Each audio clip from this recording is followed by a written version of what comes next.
कर्पूरगौरं करुणावतारं संसारसारं।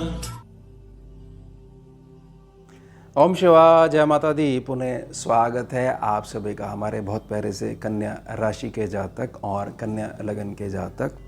जुलाई का महीना कैसे जाने वाला है, 1 से लेकर 31 जुलाई 2025, यह समय अवधि आप सबके लिए कैसे जाने वाली है। प्रमुख जो हमारा विषय है वह यह है कि फाइनली पाप कर्मों से पीछा छूटा और अब आपकी जो प्रोग्रेस है वह कोई नहीं रोक सकता है, क्योंकि आसमान में एक प्रकार से प्रोग्रेस को ध्यान में रखते कहा जा सकता है कि आसमान में विचरण करने का या उड़ने का समय आ चुका है। अब कन्या राशि का, कन्या लगन का जातक बोलेगा कि भैया कौन से पाप कर्म जो है वो ख़त्म होने की बात कर रहे हो। और ध्यान से समझिएगा, पाप कर्मों का जो यहाँ पर संदर्भ लिया जा रहा है वह उस प्रारब्ध के पिछले जन्मों की जो कार्मिक लेयर है, जिसको ये समझा जाता है कि अभी समय जो है आपके पक्ष में नहीं है। कुछ सांत्वना का आप सहारा लीजिए, थोड़ा संतुष्टि वाले गुणों का, थोड़ा धैर्य वाली भावना का आप सहारा लीजिए। जैसे ही समय बदलेगा तो यही समय जो है यह इस प्रकार से आपको ऊंचा उठाना शुरू कर देगा। फिर जो दोबारा जो है आपको यह जो विषम जो समय है, इसके साथ किसी भी प्रकार की मीटिंग जो है वो करनी ही नहीं पड़ेगी। कहना मैं क्या कह चाह रहा हूँ कि जुलाई का जो महीना है, 1 से 31 तारीख जो ये है समय अवधि है, यह बहुत सारी चीज़ों को पिछली जो चलती आ रही थी उसको बिल्कुल रिलीज़ कर देगी। और जो अब आपके वर्तमान समय में जो आपने मेहनत करी है, जैसी आपकी एजुकेशन है या जैसा आपके जीवन के प्रति जो मेहनत का जो आपका ढंग है, जो आपका अनुभव है, उसमें जो रिज़ल्ट नहीं मिल पा रहे थे, रिज़ल्ट बहुत तेज़ी से मिलेंगे। तो ये टर्निंग पॉइंट वाला महीना होने वाला है। आइए गोचर प्रभाव के माध्यम से इसको समझने का प्रयास करते हैं। सबसे पहले हम सूर्य देव के ऊपर बात करेंगे। देखिए, सूर्य देव जो हैं 16 तारीख तक आपके 10वें सेक्शन में बने रहेंगे, यहाँ पर भी बेनिफिट्स आपको देंगे। उसके पश्चात जो है 16 तारीख के बाद से पूरे महीने तक ये कर्क राशि में यानी कि 11वें सेक्शन में पहुँच जाएंगे। 11वें सेक्शन में, सर्वलाभ सेक्शन में एक मर्यादा रहती है जिसकी पालना सभी ग्रह करते हैं, सूर्य से लेकर जो है राहु केतु तक सभी करते हैं, कि हम अपने छुपे हुए अच्छे लाभ देने का हर संभव प्रयास करेंगे ही करेंगे। ये 11वें सेक्शन की एक मर्यादा है, सभी ग्रह इसकी पालना करते हैं। लेकिन इस बात को बहुत अच्छे से समझिएगा कि सूर्य देव जो हैं वह मिथुन से निकलकर कर्क में जा रहे हैं। तो मिथुन जो है वो 10वें सेक्शन में पड़ रही है और 11वें सेक्शन में कर्क राशि पड़ रही है। तो मिथुन जो है वह बुध को रिप्रेजेंट कर रही है, कर्क जो है वो चंद्रमा को रिप्रेजेंट कर रही है। तो कहीं ना कहीं जो ये चेंज होने वाला है, आधा महीना ऐसा और आधा महीना जो है वो कर्क के साथ जो जाने वाला है, उसमें आपको यह बात ध्यान में रखनी है कि फाइनली अब आपको वह जो पॉलिसी आपके ऊपर आपका जो है, आपसे जब मतलब निकल जाता है तो आपसे बिल्कुल एक तरफ हटके चलने लग जाते हैं लोग, वह परिस्थिति दोबारा उत्पन्न नहीं हो पाए, इसके लिए आपको केवल केंद्रित रहना है अपने निजी जीवन में, ना कि यह कि किसी ने मुझे याद करा और जो है हम अपनी ड्यूटी देने वहाँ पहुँच गए। यह चीज़ों के प्रति थोड़ा सा आपका दृष्टिकोण क्लियर होना चाहिए। साथ ही साथ समझ लीजिएगा कि आपकी जो भी इन्वेस्टमेंट है, जो भी रुपए पैसे की इन्वेस्टमेंट है या मेहनत की जो इन्वेस्टमेंट है आपके कर्म क्षेत्र के प्रति, अब वह स्वर्ण आपको देने वाली है। समझ जाइएगा, बहुत सरल तरीके से समझाने का मैं प्रयास कर रहा हूँ। मंगल देव को समझिए, मंगल और केतु का जो ये कॉम्बिनेशन है, यह कॉम्बिनेशन अगर इसको थोड़ा सा विषम तरीके से समझने का प्रयास करा जाए, कहीं ना कहीं जातक को थोड़ा सा एक क्षेत्र से बाहर निकलने के लिए प्रेरित करता ही नहीं है। जातक क्या करता है, इन दोनों ग्रहों की जो आपसी विषम ऊर्जाएं जो टकराती हैं, उसमें क्या है, केतु उसको मंगल को दबाता है, मंगल केतु को दबाता है। तो इसके चक्कर में जो हमारा जो 12वां सेक्शन है, वह स्थान है, वह डिस्टर्ब हो जाता है। तो कहीं ना कहीं अचानक जो है खर्चा आकर खड़ा हो जाता है, जो शारीरिक और मानसिक तौर पर हमारे को तोड़ता ही है। साथ ही साथ हमें समझ में नहीं आता है कि हम जो है किसी विषय पर अपना जो केंद्र बनाकर रखना चाहिए, दृष्टिकोण बनाकर जो रखना चाहिए, जो एक दृष्टि, सम्यक दृष्टि बना के रखनी चाहिए, कंसंट्रेशन बना के रखना चाहिए, वह बन नहीं पाता है। क्योंकि हमारे को जहाँ जहाँ लाभ की उम्मीद होती है वह लाभ बाद में आता है, पहले खर्चे चार आकर खड़े हो जाते हैं। तो 28 जुलाई को ये मूव करके आ जाएंगे आपके लगन में, कन्या राशि में आ जाएंगे। लगन में आते ही ये समझ लीजिएगा कि सबसे बड़ा बेनिफिट आपके सुखों में पड़ने वाला है। बहुत सारी नीतियाँ आप अपने जी स्वभाव में चेंज करोगे और जो आपकी दैनिक आय के साधन है वहाँ से जो पैसे की बहुत बड़ी रिकवरी होने वाली है। साथ ही साथ वह जो पैसा है आप बहुत अच्छे इन्वेस्टर के तौर पर बहुत अच्छी जगह इन्वेस्टमेंट भी उसकी करने वाले हो। समझ जाइएगा ये सारे ना ग्रहों का जो कॉम्बिनेशन होता है ये आपकी जो प्रणाली है, सोच वाली जो तंत्र है उसको प्रभावित करता है। इसलिए यह सब ये बोला जाता है कि सारा समय का और कर्मों का प्रभाव है, लेकिन कर्म जो है वो बदल रहा है, फाइनली आपका पीछा छूटने वाला है और हर प्रकार से बेनिफिट देखने का समय आ चुका है। बुध को समझते हैं, बुध देखिए बहुत लंबे समय तक यहीं बने रहेंगे, लेकिन 18 जुलाई को ये वक्री भी हो जाएंगे और अस्त भी हो जाएंगे। अब ये समझना है कि बुध आदित्य योग में बुध जो है अपनी एक्स्ट्रा हीट जो कैरी करता है, क्योंकि आधा हिस्सा गर्म आधा हिस्सा ठंडा, वह जो आपके बेनिफिट सेक्शन को कुछ हद तक प्रभावित अगर नहीं कर पाता है तो सीधा जो प्रभाव देता है वह प्रभाव देता है आपके 5वें सेक्शन के ऊपर। यानी जो भी हमारी योजना है उसको खंडित कर सकता है, ऐसी संभावना बन सकती है। नहीं तो हमारे संतान पक्ष को डिस्टर्ब रख सकता है।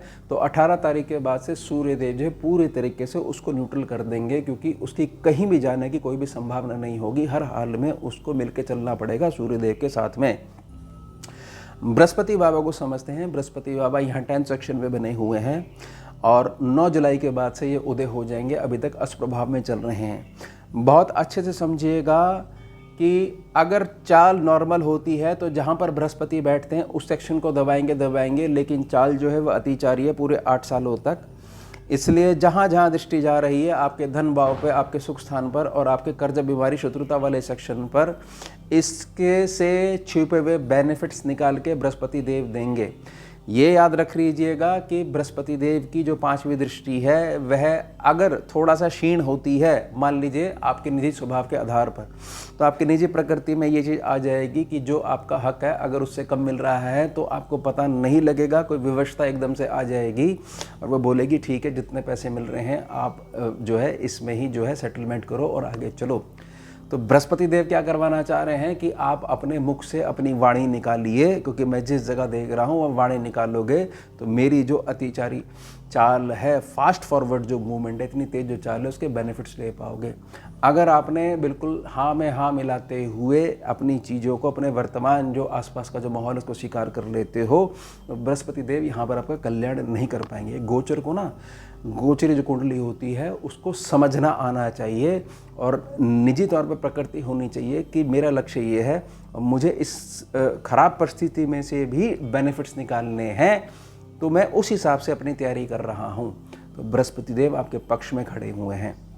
ध्यान रख लीजिएगा, जो आपका मूल काम है ऐसी स्थितियाँ बनी हुई हो सकती हैं कि इसमें कुछ नहीं रखा है, इसको चेंज कर लो, नहीं करना है, अभी समय नहीं है। इसी को निखारने का प्रयास कर रहा है। दूसरे काम को शुरुआत करने में दोबारा से उसके बेस को दोबारा बनाना पड़ेगा और व्यर्थ में जो आपकी इन्वेस्टमेंट है वो ख़राब होगी। ध्यान बना के रखिएगा। अब शुक्र को समझते हैं। शुक्र बाबा जो है साथ में आ जाएंगे 26 तारीख के बाद से। शुक्र जो है आपके 9 सेक्शन पे बैठे हुए थे अब तक, 26 को यहाँ पर आ जाएंगे 10 सेक्शन पे। तो 2 टीचर प्लैनेट जो हैं, गुरु ग्रह, दोनों यहाँ पर कॉम्बिनेशन में आ जाएंगे। देखिए, गुरु और शुक्र को जब भी मिला देते हो तो ये चीज़ समझ लीजिएगा, किसी प्रकार की भी नेगेटिविटी आदमी को छू नहीं पाती है। लेकिन वो जिस सेक्शन पर बैठते हैं वह मतों के आधार पर थोड़ा सा भेद जरूर हो सकता है।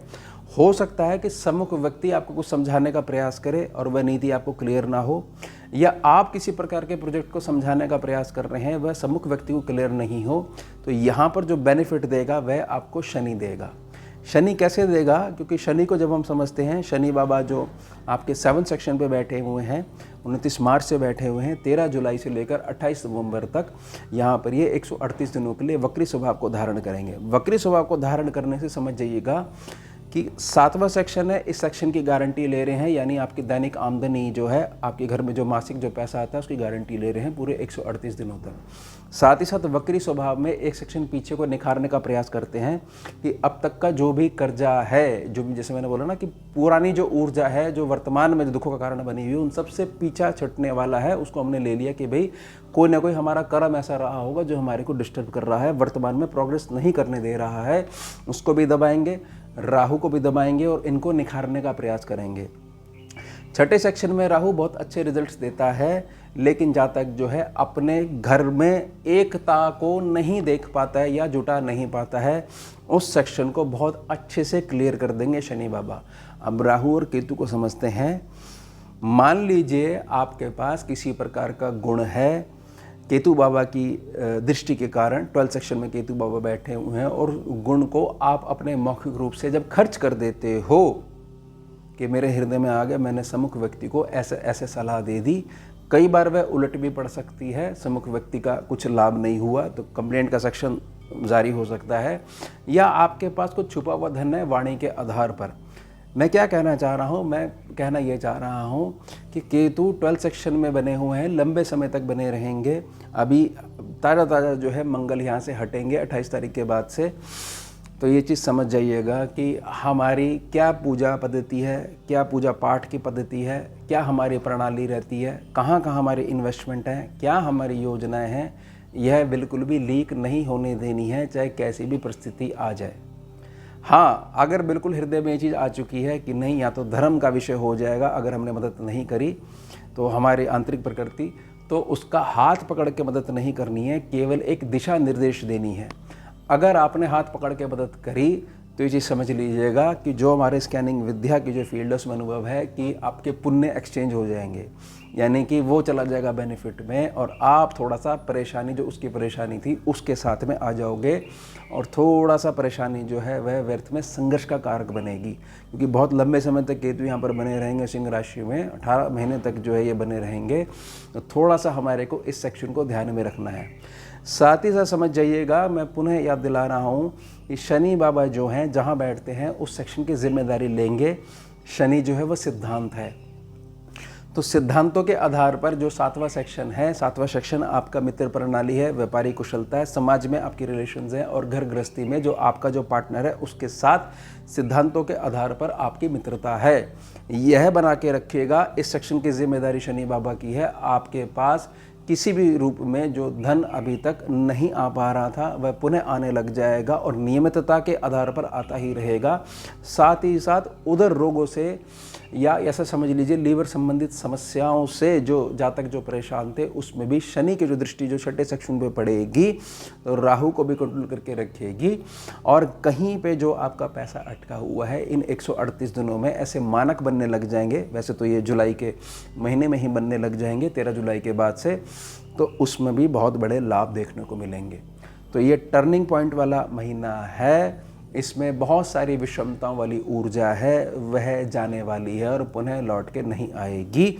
इनर संकल्प शक्ति आपकी मजबूत होनी चाहिए, आपकी जो मेहनत की जो प्रणाली है वह ही सम्मुख होनी चाहिए। फिर सारे जो ग्रह हैं वह आपको आशीर्वाद देना प्रारंभ कर देंगे, या जो दे रहे हैं वह आप बहुत अच्छे से रिसीव करने लग जाओगे। तो ये हो गया हमारा तो विषय। मिलते हैं आपसे अगले भाग में नए विषय के साथ। जुड़िए और जोड़िए। ओम शिवा, जय माता। भुजगेन्द्रहारम् कर्पूरगौरं करुणावतारम्